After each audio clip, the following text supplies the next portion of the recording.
TV Crazy Man here, looking into the world of classic television to find the saddest, funny, unusual, somewhat controversial, Have you ever kissed any other married woman besides Mom?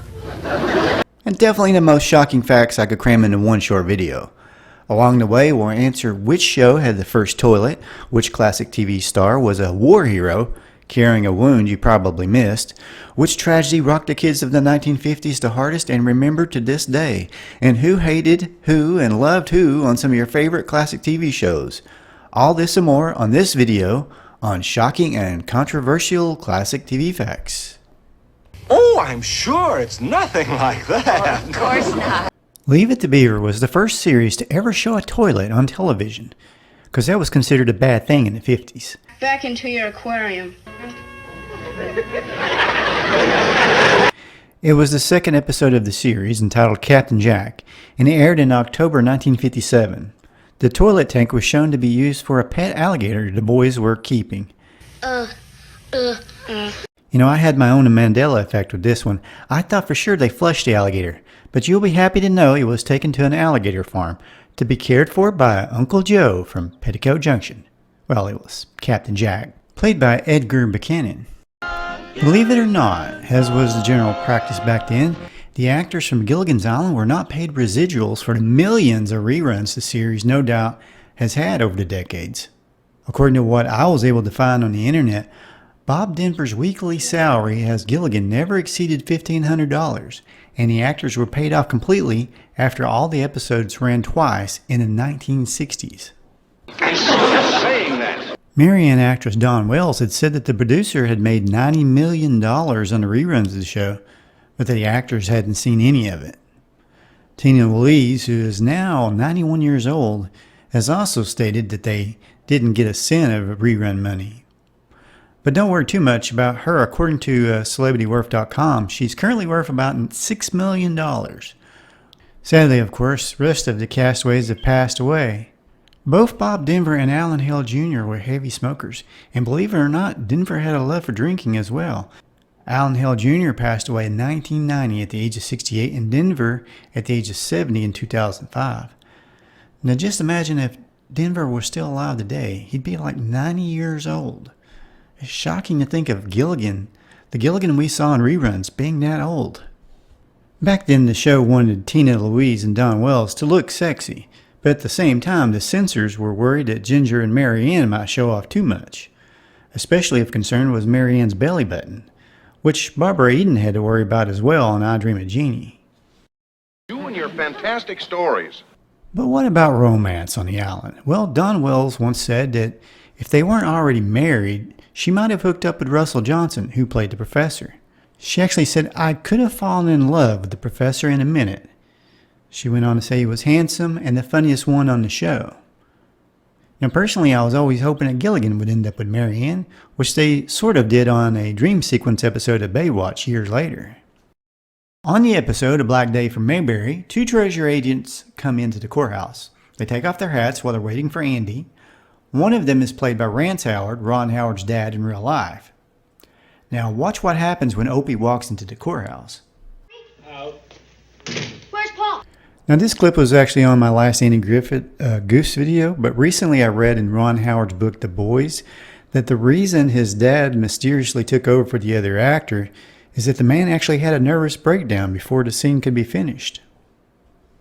The Adventures of Superman. One of the most mysterious tragedies in Hollywood history has to be the death of George Reeves, who played Superman in the 1950s. Reeves died by a gunshot. Questions have surrounded the incident since it happened in June of 1959.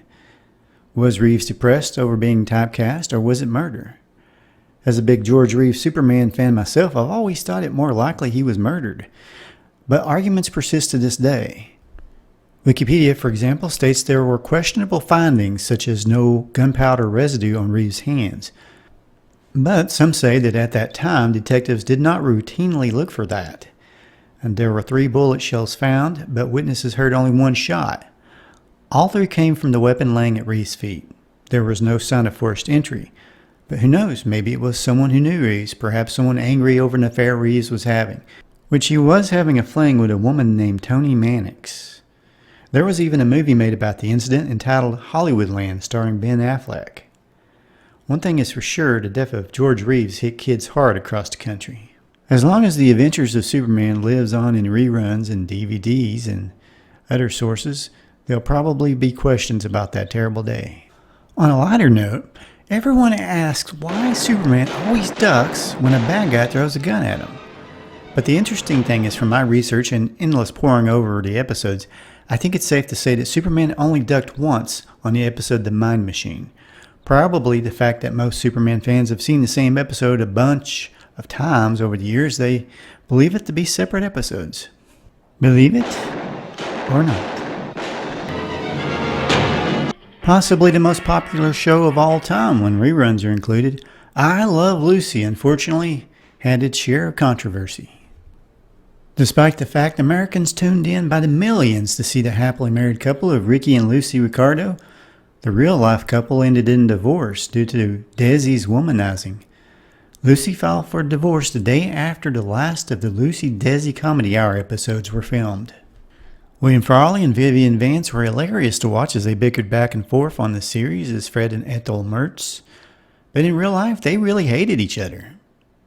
Vivian Vance didn't like the idea of Frawley, an older man, being cast as her husband.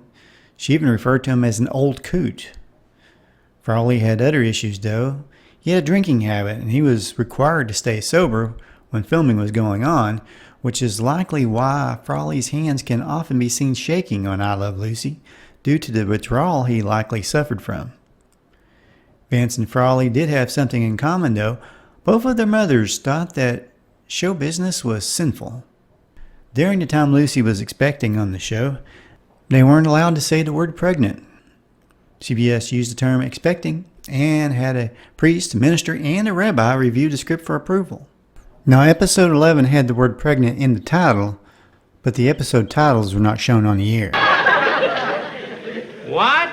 When Lucy was 15 years old, her drama teacher told her to give up, and we all know how that ended. Sometimes being told you can't do something is all it takes to push you hard enough to do it. One of the saddest days for the classic TV series Bewitched was when Dick York had to be replaced by Dick Sargent. Dick York was suffering from back problems, the result of an accident during the filming of They Came to Codora in 1959. Towards the end of season 5, York's pain had increased as his health deteriorated, which had caused several shooting delays and script rewrites. Eventually, he would collapse on the set after he got sick with a fever in January of 1969 while filming the episode Daddy Does His Thing. York was rushed to the hospital, and after a long talk with the producer, York decided to leave the series. Despite the scripted battles between Darren and his mother-in-law and Dora, in reality, Dick York and Agnes Moorehead got along great off-screen. Moorehead was very upset when it was confirmed that York would be leaving the show and would be replaced by Dick Sargent. Sargent had a more difficult relationship with Moorehead, describing her as a tough old bird. During the 6th season with a new Darren, the show did see a significant decline in ratings.